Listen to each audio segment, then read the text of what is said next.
Bonsoir, bienvenue, merci d'être au rendez-vous des grandes questions, le magazine qui vous change les idées désormais hebdomadaire et diffusé chaque jeudi à 21h40 après la grande librairie de François Bunel, chaque jeudi à 21h40. Alors, chaque semaine, nous essayons d'aller au fond d'une grande question en confrontant l'opinion des experts, des philosophes ou des témoins.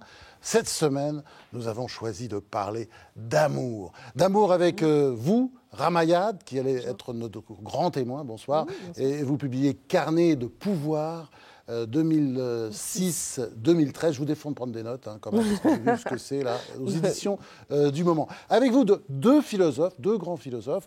Edgar Morin, enfin, c'est un monument national, Edgar Morin. Vous publiez un livre sur Berlin, Mais Berlin, 1945-2013, aux éditions du Cherche Midi. Et puis alors, vous êtes un grand spécialiste de l'amour, puisque vous venez de vous remarier à 92 ans. 4e mariage, ça y va. Et puis vous avez aussi beaucoup écrit sur l'amour. Oui, mais il n'y a pas de spécialisme pour l'amour. Enfin, s'il y en a un, en tout cas, c'est vous. André Comte-Sponville, vous avez publié tellement de livres de philosophie, mais surtout, il y a ce travail très impressionnant qu'il faut avoir à la maison, ça, sinon on est con. Dictionnaire philosophique par André Comte-Sponville, c'est au PUF, il y a plein d'entrées, plus de 300 entrées, et puis alors, une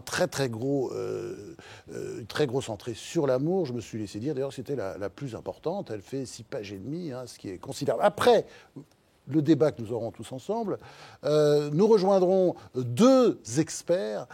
D'abord, Jean-Didier Vincent, qui est neurobiologiste, qui est un des plus grands scientifiques français, auteur d'un énorme classique qui est La biologie des passions, et qui a publié il y a quelque temps avec Pierre-Marie Lédo, un livre que je vous conseille de lire, vraiment, Le cerveau sur mesure, aux éditions Odile Jacob.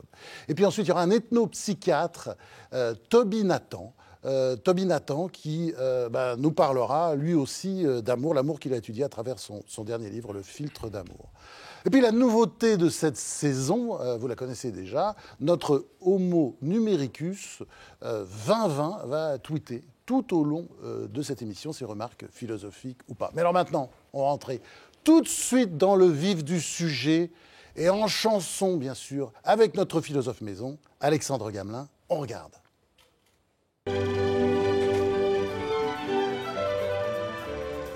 Ah, l'amour. Depuis que Dieu est mort et que Staline a beaucoup déçu, on n'a plus que ça à la bouche, c'est notre dernière religion. Quand on aime, il faut croire, sinon c'est pas la peine. Aujourd'hui, on ne croit plus qu'au couple et chacun veut son tout petit bout d'absolu. C'est toi et moi contre le monde entier. Mais bon, faut pas se faire d'illusions. En général, ça commence comme ça. J'ai attrapé un coup de soleil, un coup d'amour, un coup de je t'aime. Ça se poursuit comme ça. Toi, ma seule enfant de toi, c'est le cadeau que j'attendais. Et ça se termine comme ça. Les histoires d'amour finissent mal en général. Du coup, un mariage sur 2 se termine par un divorce. J'ai jugé les lois, ça me fait pas peur. Et à la fin, mon vieux, vous voilà dans un état lamentable. Je suis malade. Bref, vu comme ça, l'utopie de l'amour avec un grand A, c'est plutôt un piège à con. L'amour c'est du pipeau, c'est bon pour les cocos. Et pourtant, c'est universel. Dans toutes les langues, on se roucoule des... I love you. et des... Et parfois, ça peut même aller jusqu'à des... Si Lara hurle autant, c'est parce qu'il est parti, son mec. Et il avait peut-être des raisons, d'ailleurs. Non, mais c'est vrai, ça. Je... aime. Regardez comme on est tout serré entre le sujet et le verbe. On n'est qu'un complément d'objet, pas un sujet d'amour du tout. L'amour, après tout, c'est rien qu'un égoïsme. Confidence pour confidence, c'est toujours moi que j'aime à travers vous. Alors, comment faire pour concilier les impasses de l'amour et sa saveur incomparable? Eh bien, peut-être justement en désacralisant l'amour. L'amour meurt d'être une utopie. L'idéal d'un amour absolu se fracasse sur la réalité du quotidien. Je ne t'aime plus, mon amour, je ne t'aime plus tous les jours. Et si, tout simplement, il fallait tout réapprendre de l'amour. Apprendre à aimer, aimer pour le geste sans vouloir le reste. Oui, aimer d'un amour sans illusion qui se sait fragile, périssable, veule, égoïste, complexe, insatisfaisant, infidèle, bref, très imparfait, mais qui pour autant ne renonce pas à exister. Aimer l'autre pour ce qu'il est, non pour qu'il corresponde à notre grande idée de l'amour. Tel qu'il est, il me plaît, il me fait de l'effet et je l'aime. Mais oui, renoncer à cet absolu de l'amour, c'est peut-être justement lui donner les moyens de défier le temps.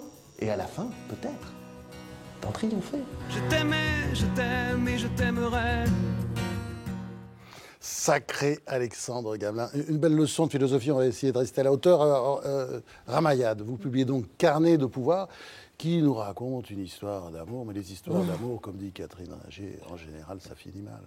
Ça finit mal l'histoire d'amour avec Nicolas Sarkozy. Bah, c'est pas une histoire d'amour. Et puis d'ailleurs, l'histoire Parfois, il y en a n'est un pas peu, terminée. on sent, là, vous parlez de tendresse infinie à un moment donné. Enfin, on sent que... C'est-à-dire qu'il y a une dimension humaine derrière la violence de la politique. C'est un milieu naturellement très concurrentiel et de fait très violent, et d'abord avec le voisin, ceux qu'on est censé aimer justement. Et puis voilà, après, ça évolue, les relations changent, et puis la politique prend le dessus parce que le message est plus important que l'affection qu'on pouvait ressentir pour tel ou tel, tout simplement. Alors, puisqu'on parle d'amour, quand est-ce que vous avez dit « je t'aime » pour la première fois? C'était quand? Vous aviez quel âge? C'était où? C'est très personnel, ça. Ah ouais mais la philosophie, c'est très personnel, hein, Ramayad. C'était tard. Je pense que c'était 17, 18 mon ans. mari. Ah non. C'était le mari uniquement? Oui, avant, on ne sait pas trop. C'est un tâtonnement, l'amour. On peut avoir aimé deux personnes en même temps? C'est possible? Ça vous est arrivé? Non, ça ne m'est pas arrivé, non. Mais je pense que c'est possible, oui. Ouais. Alors, c'est pas un secret, parce que vous êtes marié à Monsieur Zimmer, qui est juif. Vous avez une petite fille charmante, Jeanne, et vous êtes musulmane, croyante, pratiquante. Comment ça se passe? C'est possible? On le voit souvent au cinéma, on le voit pas forcément beaucoup dans la réalité? Vous savez, ce sont les rencontres et puis aussi l'ouverture d'esprit que vous avez du fait de votre éducation et de votre histoire. Moi, je viens d'un pays qui est le Sénégal, qui est essentiellement musulman, mais qui a été dirigé, son premier président a été Léopold Sédar Senghor, qui était un catholique. Moi-même, j'allais, quand j'étais enfant, à l'école catholique le jour chez les sœurs, et puis le soir à l'école coranique pour apprendre le Coran. Et puis j'étais dans un pays, je l'ai quitté pour venir vers un autre. Tout ceci fait une synthèse et vous ouvre l'esprit. Et lorsque je fais des rencontres, je ne me demande pas si tel est de telle ou telle religion. C'est au fond, c'est ma nature que d'aller au-delà des frontières et de pouvoir aimer, apprécier l'autre pour ce qu'il est, sans intolérance. Je crois que c'est plus le produit d'une éducation que mon propre mérite. Alors, il y a beaucoup d'amour dans Carnet du pouvoir, parce qu'on sent, voilà, vous aimez des gens. Enfin, il y a beaucoup de haine aussi. C'est dur, ça a dû être dur, hein, avec Bernard Kouchner. C'était pas agréable, celui-là. C'était pas avec lui que c'était le plus dur. C'est pas un gentil monsieur. C'était pas avec lui que c'est le plus dur, parce qu'il reste quand même attachant, de par son histoire.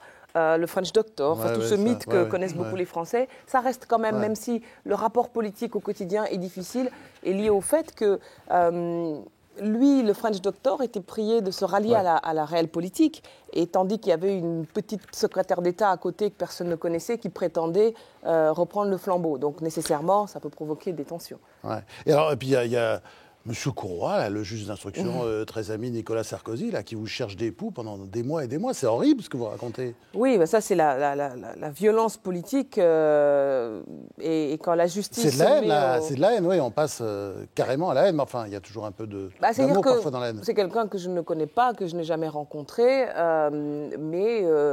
qui s'est mis en tête avec une diligence assez extraordinaire. Ouais, c'est incroyable ce qui vous est arrivé, mais c'est une histoire de fou, quoi. Repris par la presse, d'ailleurs. Oui, repris par la presse pendant un an. Je me suis retrouvée devant un tribunal correctionnel enceinte de 7 mois, à devoir justifier du dégât des eaux d'un appartement. Et donc, des juges qui sont venus dedans, visiter, un ordinateur surveillé, mon téléphone portable qui était tracé pendant des mois, entendu par la police. Ça laisse perplexe sur la justice. Vous en pensez quoi de M. Courroy? Écoutez, je suis arrivée à un moment, je ne devrais peut-être pas le dire, où je me suis dit que je ne crois pas en la justice. Moi, j'ai été secrétaire d'État aux droits de l'homme, des choses comme ça se passait dans d'autres pays. Et je suis sûre qu'à l'époque, je serais intervenue. On décide au lieu de vous éliminer, quoi, et puis on lance la justice pour vous détruire. Je ne sais pas si c'est en haut lieu, mais le risque de toute cette opération, qui a quand même duré plus d'1 an, avec des moments très difficiles, c'était au final de me rendre inéligible, donc d'arrêter net ma carrière politique. Tout ça pourquoi ? Parce que j'avais eu l'outrecuidance de me présenter dans les Hauts-de-Seine, dans une circonscription dont on estimait que je n'avais rien à y faire, mais qui était pourtant la mienne, puisque j'y suis élue depuis 6 ans. Et là, la violence politique, quand elle est accompagnée par l'appareil judiciaire, ça peut être extraordinairement violent. Alors ça, c'est une émission, on va parler d'amour, ce qui n'a pas grand-chose à voir avec Courroie. On va parler d'amour. Vous prenez plus de notes maintenant, parce qu'on va aborder des sujets très personnels. Peut-être d'abord avec vous, Edgar Morin. Edgar Morin, dont je disais tout à l'heure, grand spécialiste de l'amour. Et comment vous faites, Edgar Morin, pour être tout le temps amoureux? Parce que vous, tout au long de votre vie, vous avez été amoureux. Comment faites-vous aussi pour que les femmes vous aiment à ce point? C'est quoi? Écoutez, c'est quoi le truc d'Edgar Morin? La jeunesse éternelle d'Edgar Morin. Le plus jeune de ce plateau, là, à 92 ans. Il n'y a aucun truc. Il y a un événement qui a été, je pense, décisif. Quand j'avais 10 ans, j'étais un fils unique et ma mère est morte. Et pour moi, c'était un bouleversement total.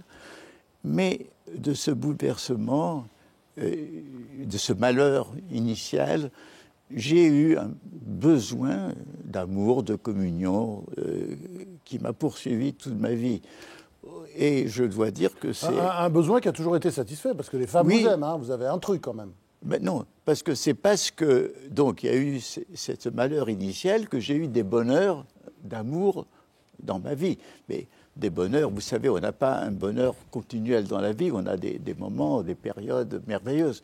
Alors, je pense qu'il n'y a aucun truc, parce que, tout d'abord, je dois dire que je suis le contraire d'un séducteur, je suis un séduit.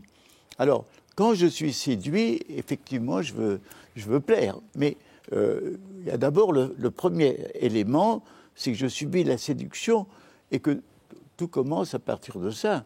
Donc, il n'y a aucun truc. Bon, j'essaye d'être spirituel, j'essaye d'être comme ça, mais voilà, j'ai absolument aucun truc. En tout cas, vous êtes un vrai séducteur. Ça marche bien, parce que pour plaire, il suffit de se déguiser en Edgar Morin. Je vous assure, faites-le, ça marche très bien. Alors, Edgar Morin, vous êtes en ce moment non seulement amoureux, mais marié à Saba, marocaine. Vous êtes très heureux. Et l'un des secrets, vous disiez, c'était le point commun. Vous avez un point commun, c'est-à-dire elle a perdu son père à 10 ans, vous avez perdu votre mère à 10 ans. Voilà, c'est-à-dire que il y a bien entendu le je ne sais quoi, parce qu'il ne faut jamais oublier le je ne sais quoi qui fait qu'à un moment donné, quelque chose dans le visage, dans l'expression de l'autre prenne. Mais il y avait quelque chose au fond, elle savait une chose, elle savait, pour m'avoir lu, qu'elle avait le même destin que moi, c'est-à-dire que son père est mort, elle avait 10 ans, ma mère est morte, j'avais 10 ans, elle s'est renfermée par rapport à sa famille, je me suis renfermé par rapport à ma famille, elle a eu une expérience révolutionnaire dans un parti marxiste-léniniste, moi j'ai eu l'expérience communiste, et quand elle a lu le résultat de mon expérience dans mon livre autocritique, ça l'a aidé à se libérer du fanatisme, et puis elle a fait des études de sociologie, elle a lu mes livres qui l'ont intéressée. Bref, si vous voulez, à part ce moment, je dirais, psychophysique, on a senti quelque chose qui nous lie en profondeur. Mais ça n'a pas été toujours comme ça. Docteur S. Amour, André Comte-Sponville, des grands malheurs, des malheurs peuvent naître l'amour. La vie comporte des malheurs, Edgar l'a rappelé, et je crois que nos bonheurs naissent beaucoup du contraste avec ce qu'on a vécu avant. Je dis souvent les gens qui vous disent « je ne crois pas au bonheur », le bonheur n'existe pas. Ma première réaction, c'est de me dire « en voilà un qui n'a jamais été vraiment malheureux ». Parce que quand on a été vraiment malheureux, on sait au moins par différence que le bonheur aussi existe. Il n'existe jamais très longtemps. Tout dépend de ce qu'on entend par bonheur. Si on entend par bonheur une joie constante, permanente, immuable, non seulement ça n'existe jamais très longtemps, mais ça n'existe pas du tout. Parce que la joie, par définition, elle est mouvement, fluctuation, explosion. Si en revanche, on entend par bonheur un laps de temps où la joie est possible, elle vient, elle s'en va, elle revient, bref, tout moment où on n'est pas malheureux, Alors ce bonheur-là, ça peut durer, avec un peu de chance, des années. Et Edgar Morin, on peut aimer toute une vie? L'amour, ça dure toute une vie? Ça peut durer?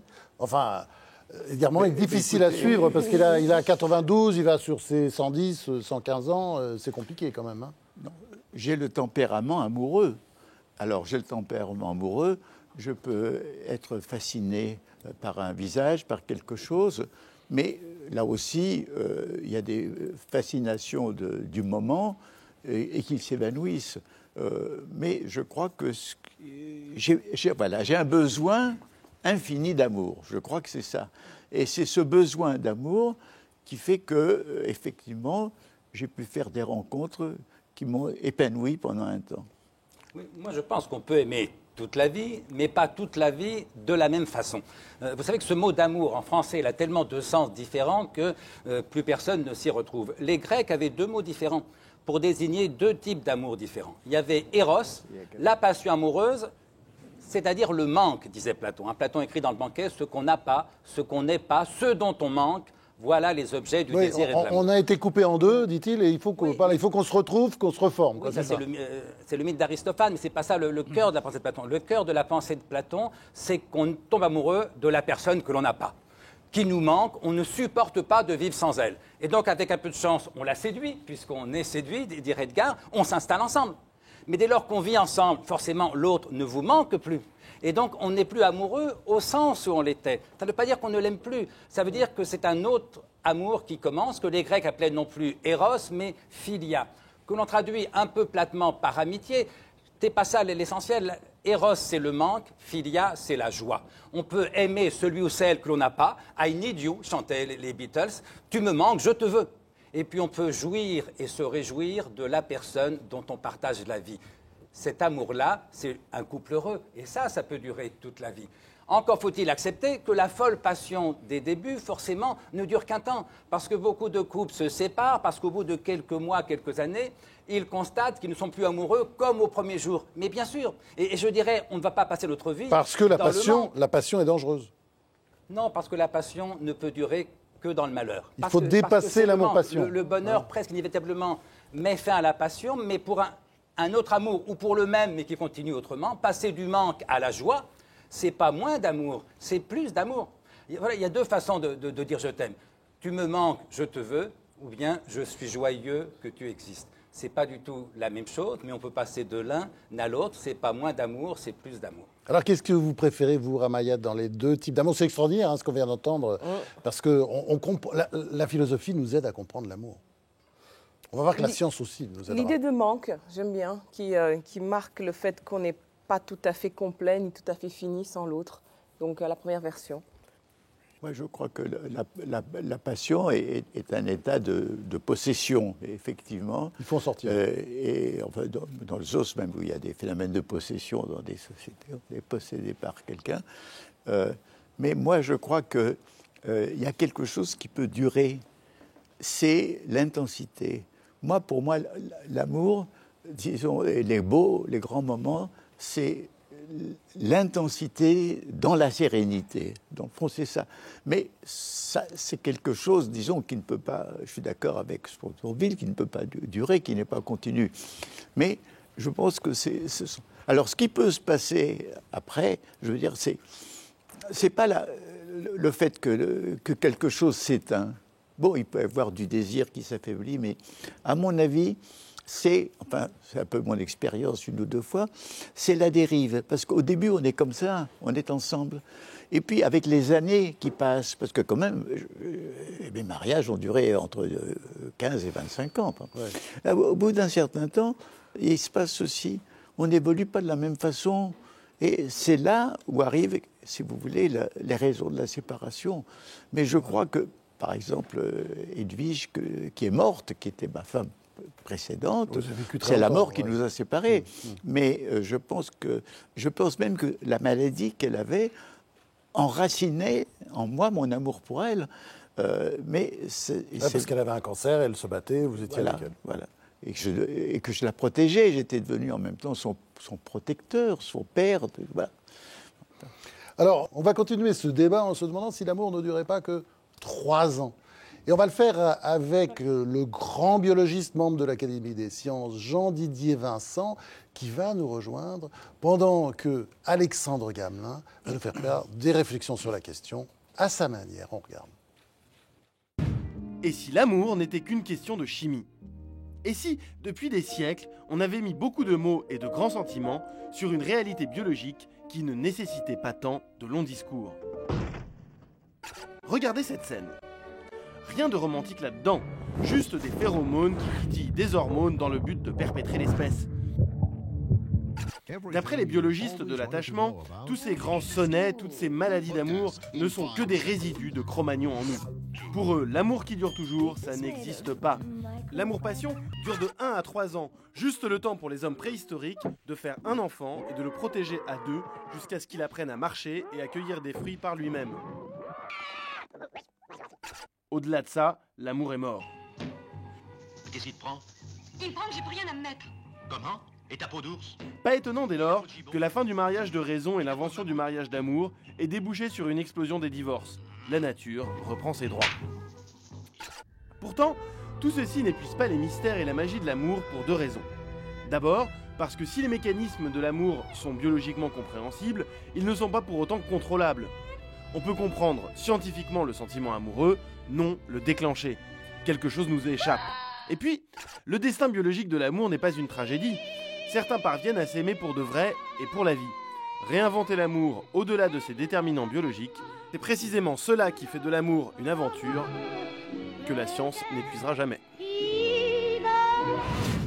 Merci Alexandre Gamelin. Alors, Jean-Didier Vincent, bonsoir. Bonsoir. Neurobiologiste, auteur de le dernier livre avec Pierre-Marie Lado, Le cerveau sur mesure. C'est vraiment Pierre-Marie Lado est un fils de tailleur. Voilà. C'est pour ça qu'on a pris excellent ce livre titre. aux éditions Odile Jacob. Alors, la question est toute simple. La première, c'est l'amour. Est-ce que c'est pas d'abord une question de chimie, de biologie pour vous? Bien entendu, où voulez-vous que ça se passe? Pas dans la queue, mais tout dans la tête. Forcément, c'est le cerveau qui est amoureux. Portant de ce postulat, c'est bien, ça va rassurer un certain nombre de gens sur ce plateau. C'est-à-dire que c'est pas parce que le reste ne fonctionne pas qu'on n'est plus amoureux. Il y a une part de fantasme, de toute série de choses qui se fassent dans la tête. C'est sûr, actuellement j'ai un regard sur l'amour qui est peut-être plus universel, c'est-à-dire que je m'intéresse à la blatte, ou même la demoiselle, qui est une libellule formidable, dont le pénis mâle est un écouvillon, c'est-à-dire qu'il a la possibilité, avant de placer son sexe dans la libellule, d'écouvillonner les voies vaginales pour que le rival soit éliminé.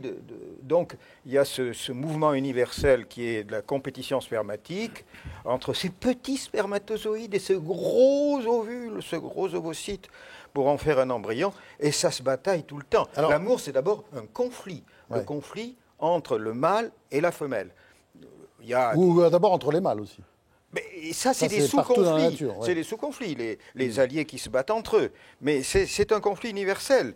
Et évidemment, ça l'est chez les invertébrés, ça l'est chez les vertébrés, chez les oiseaux, par exemple, qui sont de grands amoureux, où on a l'archétype, en quelque sorte, de l'amour. Qui peuvent s'embrasser pendant un temps fou. Mais oui, puis ils se regardent, ils sont beaux, tout.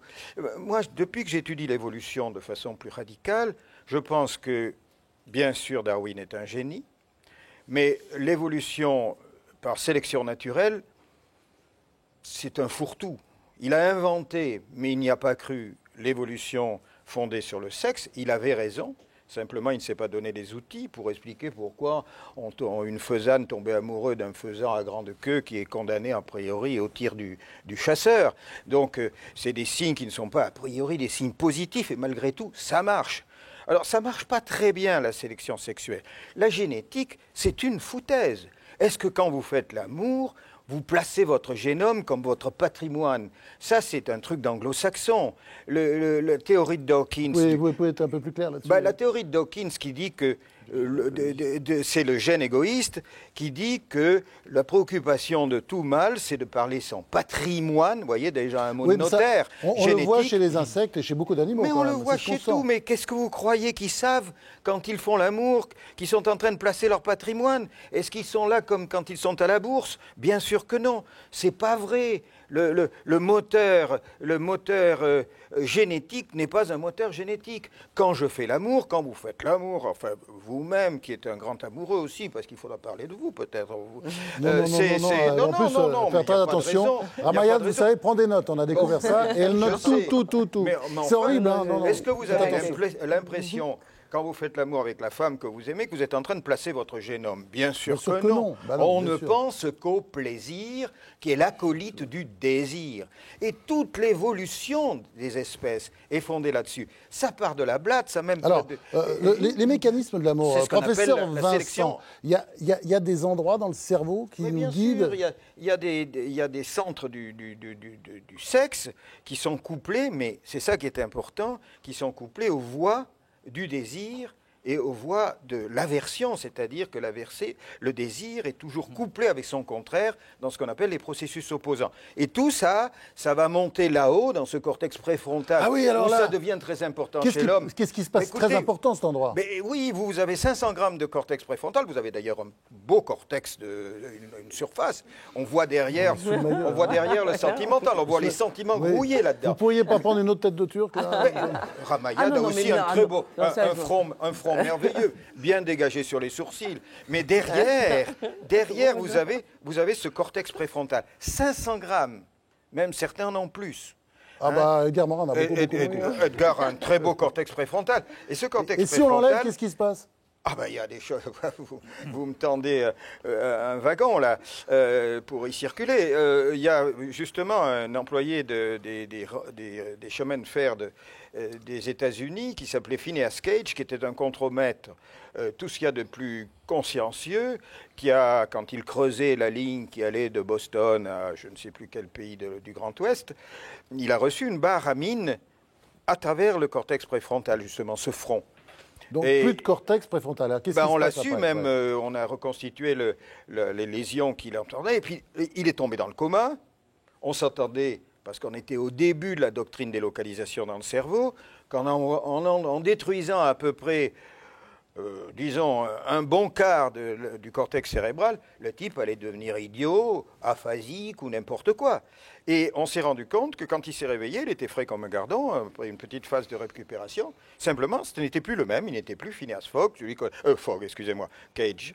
Phineas Cage, qui était cet employé modèle, ce contremaître modèle, il était devenu un escroc, un voyou, qui agressait les femmes dans les bars, qui leur mettait la main aux parties génitales, comme on dit chez les naturalistes, et qui volait, qui allait de cabaret en cabaret, avec sa barre à mine qu'il avait gardée, il la montrait, il la mettrait en regard du trou, il invitait les gens, moyennant finance, à venir palper les cicatrices.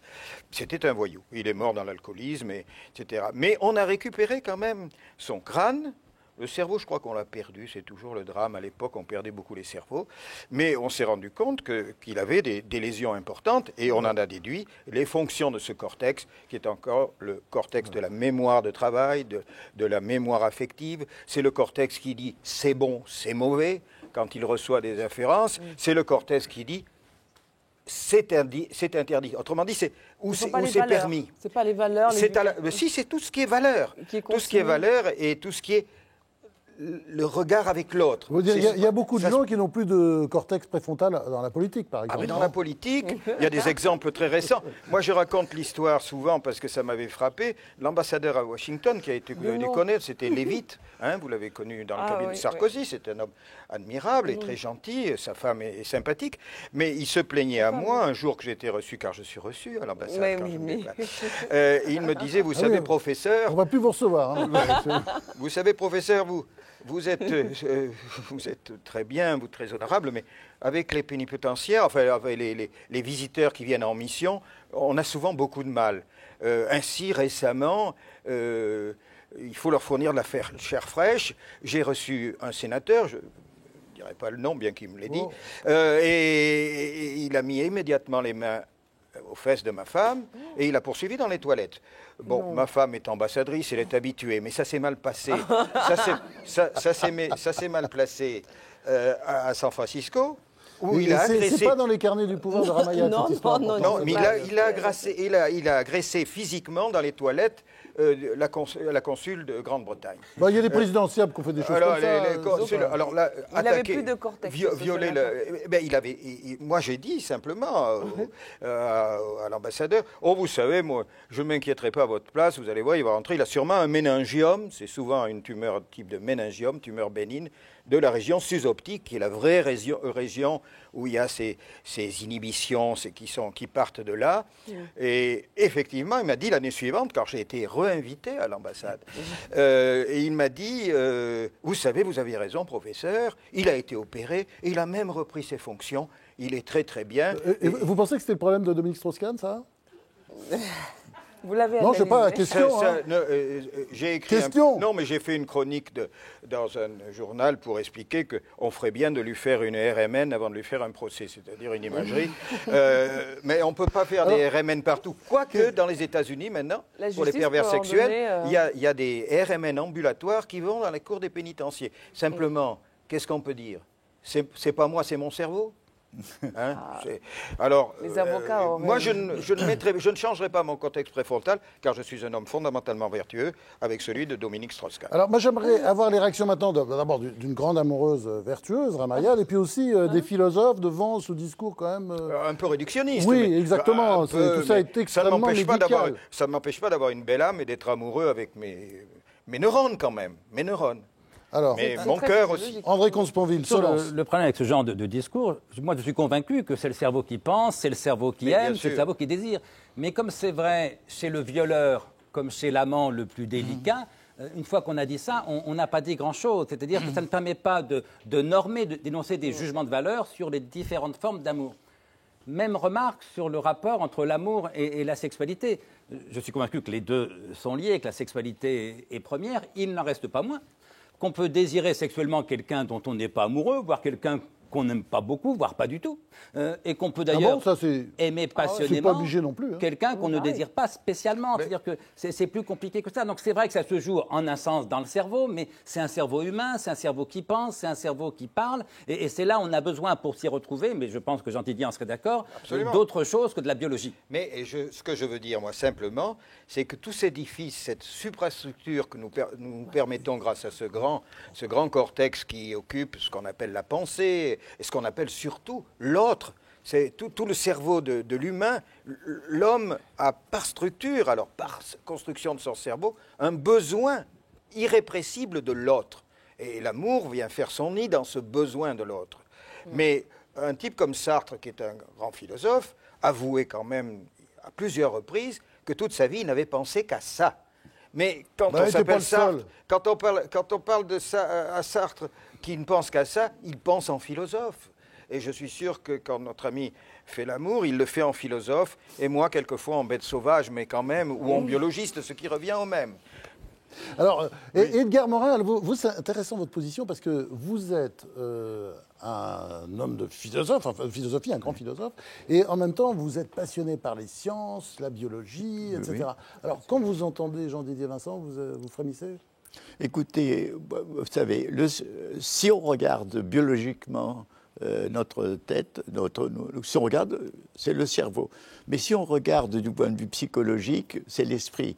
C'est l'esprit qui a besoin du langage. C'est-à-dire que je considère que l'esprit, c'est une émergence, c'est quelque chose qui vient de la relation entre un cerveau humain dans un contexte où il y a eu l'éducation, l'amour de la mère, le langage, etc. Donc, à mon avis, je ne peux pas dire, je ne suis pas réductionniste. L'esprit, évidemment, s'il n'y a pas d'éducation, si les enfants loups n'ont pas d'esprit parce qu'ils n'ont pas le langage. Mais nous avons quelque chose qui est l'esprit, c'est la face culturelle humaine de cerveau. Alors, oui, on peut bien entendu, l'âme. Moi, j'utilise l'âme, ça me gêne pas. Le cerveau a des localisations. Sans cerveau, il n'y a pas d'esprit. De mon point de vue, si tout est affaire de cerveau, c'est-à-dire un point de vue essentiellement physiologique, que devient le principe de responsabilité ? Mais bien sûr, c'est ce à quoi sont confrontés les magistrats. Dans une justice, actuellement, il y a deux parties chez les avocats américains où ils plaident l'origine cérébrale Et il vous présente au jury, il présente des RMN qui montrent une atrophie effectivement le plus souvent du cortex préfrontal, ou bien il plaide pas ça, il plaide la responsabilité totale du sujet. Alors, juste une question aux biologistes là, et puis à l'amoureuse aussi.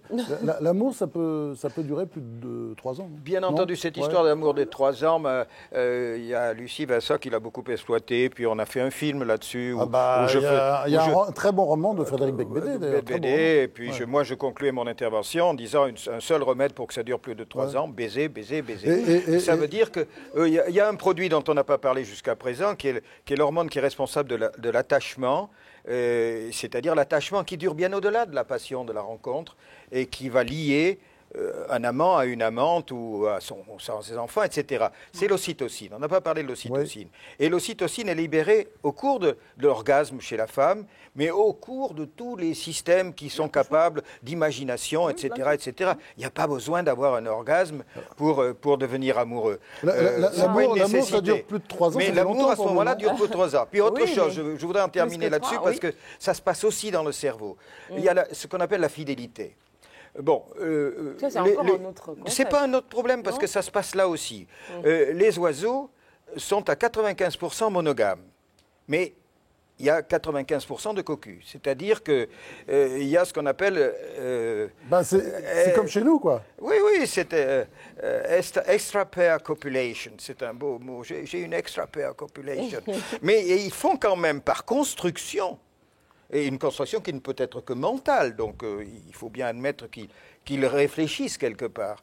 Ils savent que la situation la plus avantageuse, c'est un couple parce que c'est mieux adapté. Et vous, si vous voulez que ça dure, eh bien, ça devient un travail de longue haleine. Vous avez entendu? Oui, non, mais j'ai travail de longue haleine. Ça se construit à partir d'un certain moment. Dans un couple, c'est une volonté de construction qui a des chances de se... Chaque jour, chaque seconde. C'est un édifice que vous construisez autour de votre couple pour faire qu'il dure. Et alors là, vous y trouverez peut-être dans un certain temps un certain bonheur que vous tirez, vous qui êtes un philosophe du temps, de la durée, de cette presque éternité qui ne s'achève que par la mort. Bon, on va continuer ce débat en se demandant comment nous rendre amoureux. Et pendant que Toby Nathan, ethnopsychologue, s'installe sur ce plateau, Alexandre Gamelin va nous faire part de ses réflexions sur la question à sa manière. On regarde. Ils se sont croisés, ils se sont vus, ils se sont reconnus et ils se sont aimés. C'est très beau. Mais dans la vraie vie, ça ne se passe pas souvent comme ça. S'il a flashé sur elle, il y a toute chance pour qu'il l'ait regardée avec des yeux idiots, qu'il ait bafouillé au moment de lui parler, et qu'elle l'ait trouvé lourd, qu'il ait insisté, qu'elle l'ait trouvé très lourd, et qu'il ait fini par rentrer chez lui penaud.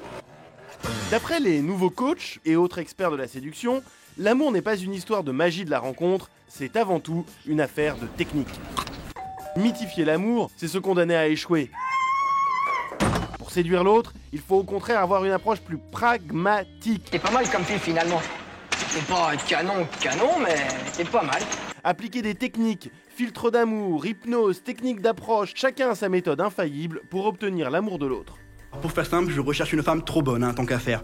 Pas un espèce de vieux ton péché je sais pas où. Des méthodes qui sont au passage un marché très porteur. Succomber au délicieux confort procuré par la douceur de ce mauvais garçon. Sans doute, ces méthodes peuvent-elles avoir certaines vertus, mais elles ont un défaut majeur.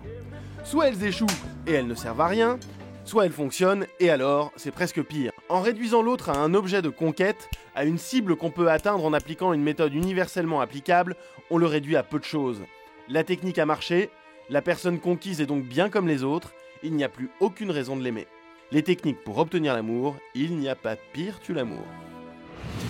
Alors pour tous ceux qui nous rejoignent, je vous signale que vous regardez Les Grandes Questions, une émission consacrée cette semaine à l'amour avec des grands spécialistes comme le philosophe Edgar Morin et l'ancienne secrétaire d'État Ramayad. Alors nous recevons Toby Nathan, qui est professeur de psychologie, qui publie Filtre d'amour. Alors là, vous nous racontez des histoires qui vont peut-être beaucoup énerver le scientifique de l'émission, Jean-Didier Vincent. Tous ces filtres d'amour, il n'y a pas que ces filtres ou ces objets magiques, enfin, il y a 1000 choses pour rendre les gens amoureux. Jusqu'à très récemment, jusqu'au XVIIIe siècle, nous pensions que l'amour, ça se déclenche. L'amour, alors je reprends la distinction que faisait Comte Sponville tout à l'heure, c'est vrai que je parle de la passion amoureuse, non pas de la philia, mais de l'éros.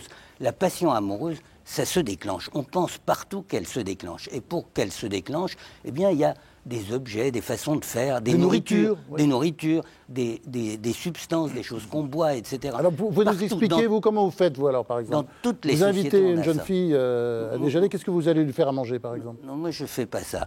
Je vous dis simplement que je suis allé regarder ces choses-là de près, et j'étais aussi sidéré, parce que on parlait des Grecs tout à l'heure qui ont inventé la raison, enfin, on peut dire ça, et on se rend compte qu'en fait, ils étaient obsédés par ce que je suis en train de dire.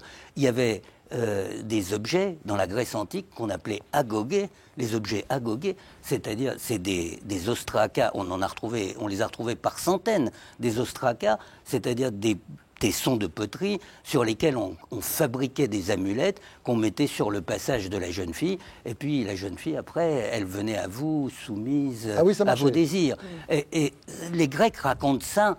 Il y avait même des procès, il y a eu des procès dans la Grèce, dans l'Antiquité grecque, qui étaient intentés aux gens, parce que ça rend malade, en fait. C'est-à-dire que si je vous fais ça, eh bien, après, vous allez tomber malade, et vous allez souffrir jusqu'à ce que vous veniez vous soumettre à mes désirs. Et à ce moment-là, vous ne souffrirez plus. Bon, donc vous le ferez pour arrêter de souffrir. Il y a les parfums, il y a les prières. Ah oui, alors les parfums, c'est fondamental, puisque l'histoire même du parfum, l'origine du parfum, c'est ça. Puisque, vous savez, c'est la naissance d'Adonis, quoi. C'est une histoire absolument fabuleuse. C'est très étonnant que Freud n'ait pas pris cette histoire. Vous savez, c'est une jeune fille qui refuse de faire ses ablutions à Aphrodite. Alors, refuser de faire ses ablutions à Aphrodite, c'est-à-dire qu'elle ne s'intéresse pas aux garçons. Alors, Aphrodite, pour la punir, qu'est-ce qu'elle fait? Elle lui envoie une passion amoureuse interdite. Et elle devient folle amoureuse de son père. Elle veut absolument coucher avec son père.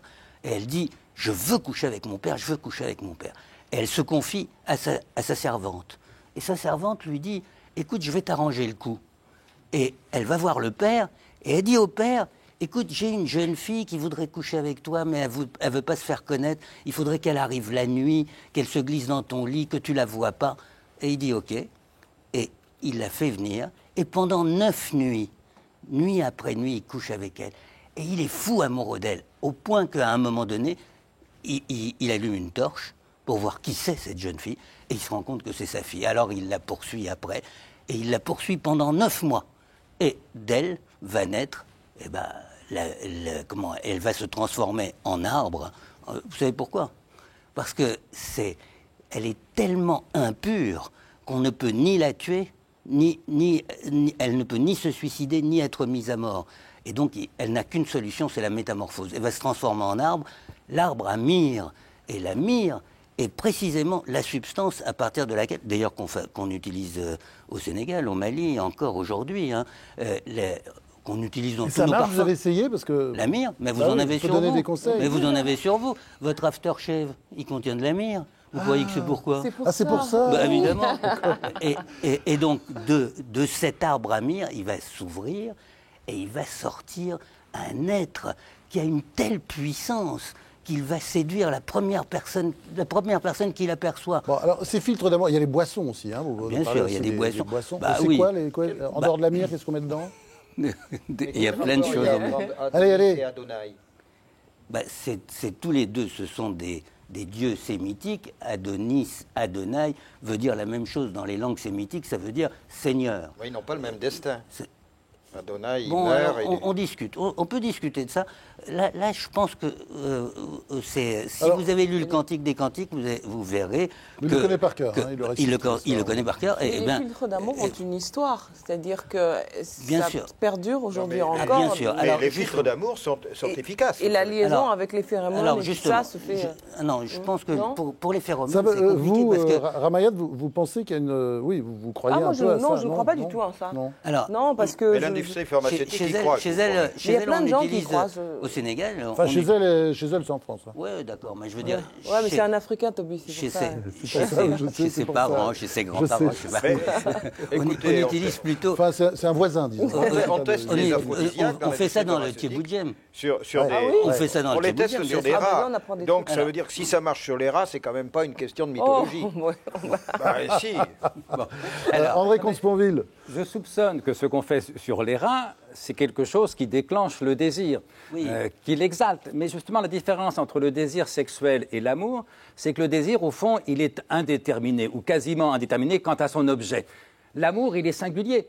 C'est-à-dire que je peux désirer X femmes que je croise dans la rue, je ne suis amoureux que d'une seule. Et ce qui m'intéresse, c'est comment on passe de la relative indétermination du désir sexuel à la singularité de l'amour. Et là, je ne crois pas qu'un filtre puisse y parvenir. Donc il peut y avoir des filtres pour le sexe, évidemment. On en connaît, nos pharmacologues en produisent.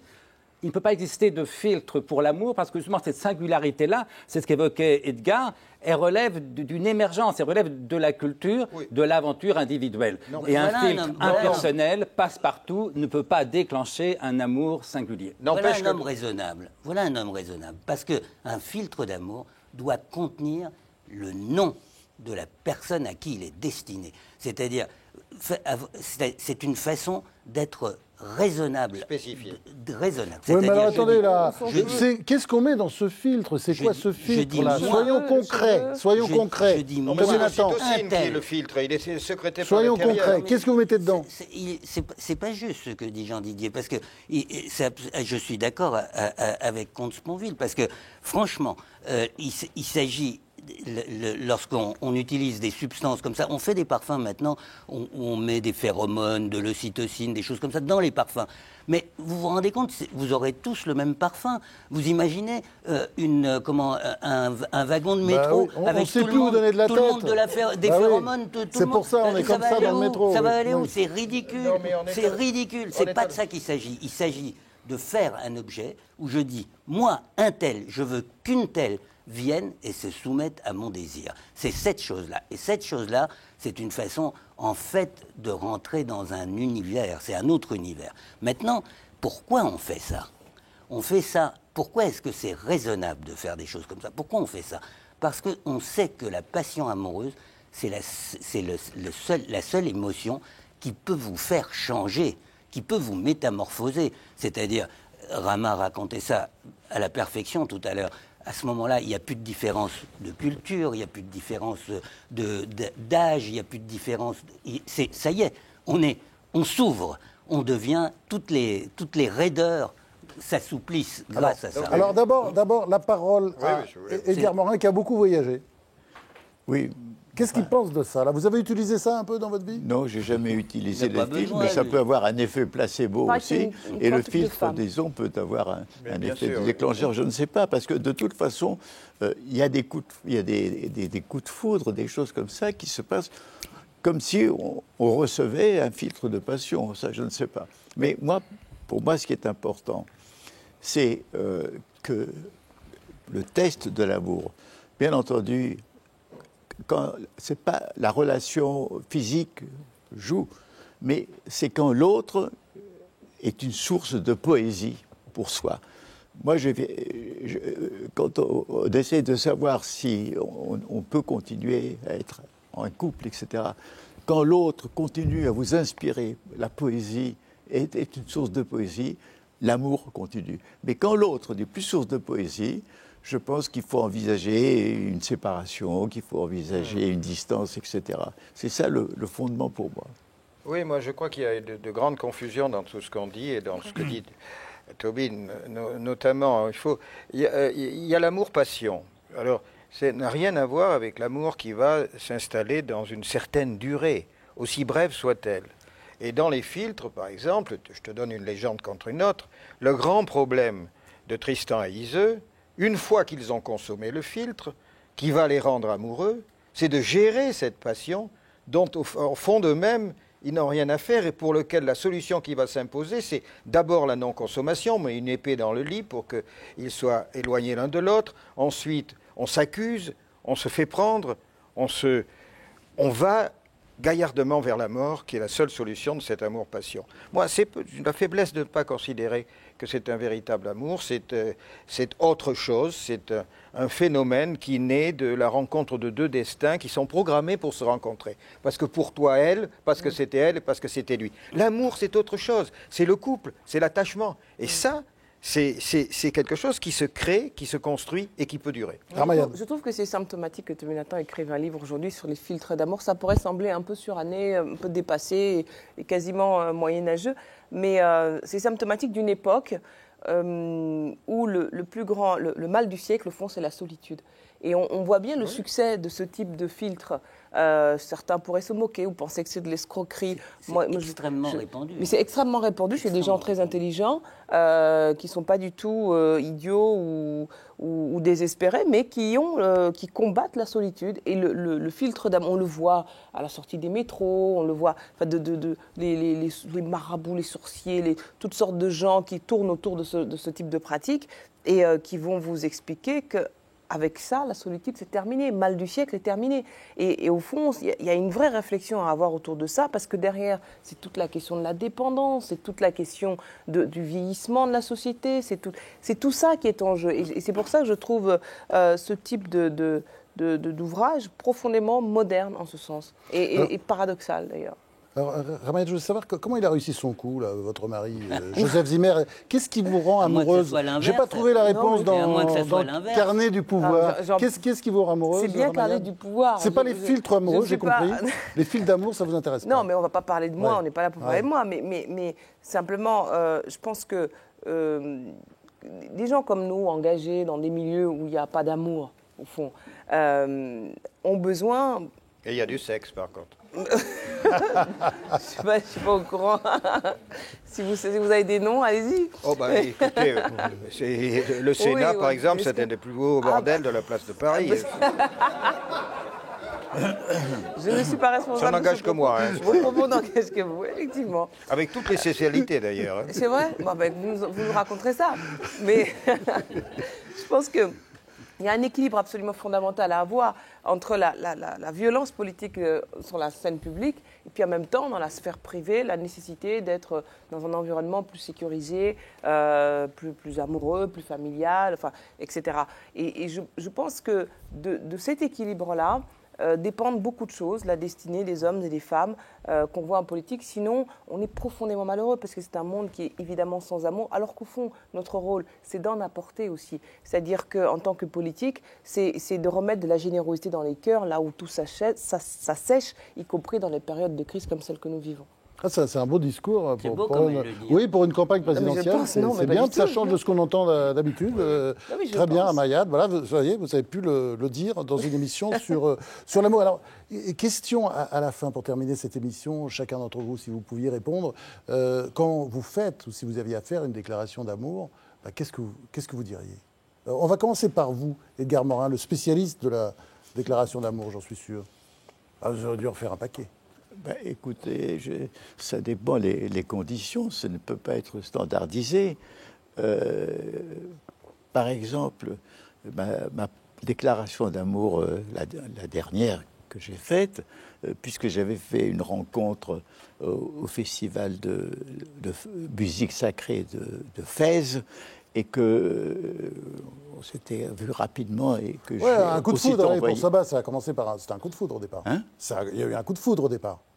Oui, bien sûr. Mais alors, le premier mail que je lui ai envoyé, vous savez que les habitants de Fès, on les appelle les Fassis, et je lui ai fait un mail, Fascination. Voilà, c'est ma déclaration.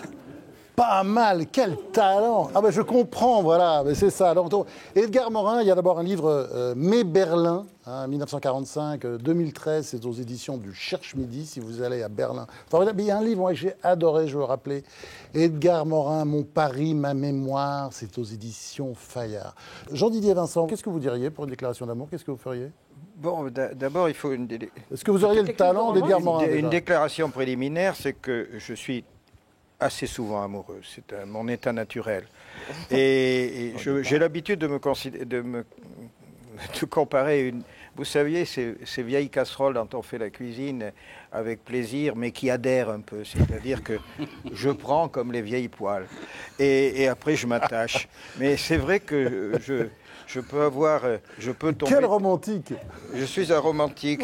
C'est vrai que je crois que la plus belle chose qu'on puisse dire à une femme, et que ça vienne du cœur, c'est de lui dire je t'aime. Et je plains ceux qui n'ont jamais dit je t'aime, parce que ceux-là, on ne les a jamais aimés. C'est-à-dire que c'est quelque chose qui vient de vous profondément, l'amour. Et il doit, pour être bon, changer ce qu'on pourrait appeler l'amour de soi en l'amour de l'autre, c'est le seul qui marche. Voilà. Je t'aime, c'est quelque chose que vous dites souvent. Hein. Je ne le dis pas souvent, mais parce que je suis superstitieux et que j'ai peur que ça me porte malheur. Alors, Jean-Didier Vincent, excellent livre, hein, Le cerveau sur mesure aux éditions Odile Jacob, avec le grand neurobiologiste Pierre-Marie Lédo. Toby Nathan, alors vous... vous envoyez un filtre, vous ne cassez pas la tête. Un peu de mire. Non, je déconseille vivement de faire des déclarations d'amour avant que l'amour ne soit installé. Dire je t'aime à une femme qu'on aime, ça me paraît tout à fait naturel. Mais si vous convoitez une femme, ne le dites pas directement. Ça risque de mobiliser seulement des résistances. Il faut passer par un tiers. Et c'est ce que j'explique, parce que moi j'ai sorti les principes qu'il y a dans les filtres et je les ai mis à la disposition de nos contemporains, puisque les filtres, ça leur paraît éloigné, ésotérique, etc. J'en ai sorti les principes et j'ai donné une série de conseils à la fin de mon livre, et précisément ça fait partie d'un de mes conseils. Alors, ne dites pas ça directement si vous voulez conquérir une âme. Alors votre truc c'est quoi? Vous faites dire par votre meilleure copine, votre meilleur copain, voilà, il est hyper amoureux. C'est quoi votre truc? Il faut un annonciateur. Il faut un annonciateur. Ah oui, l'archange Gabriel qui va dire il faut un Toby t'aime, c'est ça? Ouais, quelque chose comme... Non, c'est... Est-ce que tu as vu comment Toby t'a regardé? Il faut induire l'idée. Bon, mesdames, vous avez compris le truc maintenant. Hein. Ne vous faites plus avoir. Ne vous faites plus avoir. Mais il y a plein d'autres choses. Il y a le moment aussi. Il y a l'endroit aussi. Ça se fait pas n'importe où. C'est-à-dire? C'est-à-dire, il faut... un restaurant avec des bougies? Il faut choisir un moment, vous voyez. Edgar Morin racontait tout à l'heure quelque chose, moi, qui m'a... Ah, c'est beau, ça. Qui m'a impressionné. Alors, quoi. Avec Sabat, on comprend qu'elle soit tombée. Il dit, pourquoi je suis amoureux? C'est parce que j'ai perdu ma mère à 10 ans. Et je pense qu'il a raison, que c'est ça. C'est-à-dire, les gens qui sont comme ça fragilisés, ils sont entre deux. Ceux-là, leur âme est susceptible d'être accueilli ailleurs. Et alors, voilà. Donc, Toby Nathan, donc Filtre d'amour, c'est un excellent livre, plein d'histoires incroyables, quoi. Ouais, à commencer par celle de la mire, les boissons, enfin tout, c'est aux éditions Odile Jacob. Alors, le grand spécialiste de la philosophie de l'amour, André Consponville. Moi, je ferai deux déclarations, mais pour la même femme. Une pour Eros, j'ai besoin de toi, tu me manques dès que tu n'es pas là. Et puis, une pour Philia, la principale cause de joie dans ma vie, c'est que tu existes et que tu es ma femme. Ouais, c'est pas mal. Et puis une de synthèse, merci d'exister et de m'aider à exister. Merci André. Vous avez vu comme il apprécie Edgar Morin. Dictionnaire philosophique par André Consponville, c'est plus de 1000 pages, il faut avoir ça à la maison. Et il y a notamment, évidemment, un très long chapitre sur l'amour. C'est à vous maintenant, Ramayad.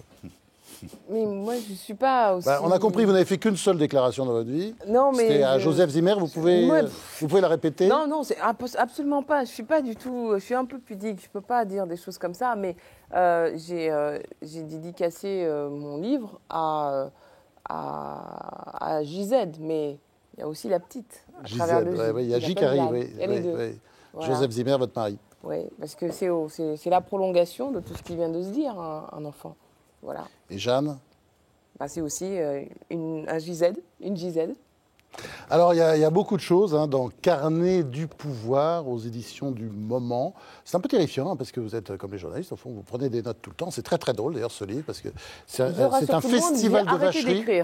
Ah, la peau de vache quand même. Ah non, mais pas du tout. Non, j'écrivais ce que je vivais Ah ouais, mais il y en a facile. qui en prennent plein la gueule. Hein, Mais quand pas même. du tout, pas du tout. Non, non, et puis d'ailleurs, ça évolue. C'est 2006-2013, c'est pas 2000, c'est bien 1945 comme vous, mais c'est plus modeste que ça. Mais en même temps, c'est la chronique du pouvoir, c'est les coulisses, c'est qu'est-ce qui se passe derrière le rideau, c'est qu'est-ce qu'on nous dit pas, c'est comment se sont déroulées réellement ces dernières années. Je pense que pour ceux qui aiment la transparence, bah là, ils l'auront. Parce que je dis tout, ou presque, sauf évidemment parce que je suis responsable politique, secret un peu diplomatique, des choses comme ça, mais autrement, tout y est. Merci à vous. Merci à 2020, notre homo numéricus qui a tweeté tout au long de cette émission. Notre magazine philosophique se referme. On se retrouve la semaine prochaine, même jour, même heure, après la grande librairie de François Bunel, c'est-à-dire le jeudi, chaque jeudi maintenant, à partir de 21h40. Et la semaine prochaine, on va parler des tabous, notamment autour de Frédéric Mitterrand, qui a pris beaucoup de notes aussi, qui a fait un gros livre extrêmement passionnant, foisonnant et très drôle. À jeudi prochain.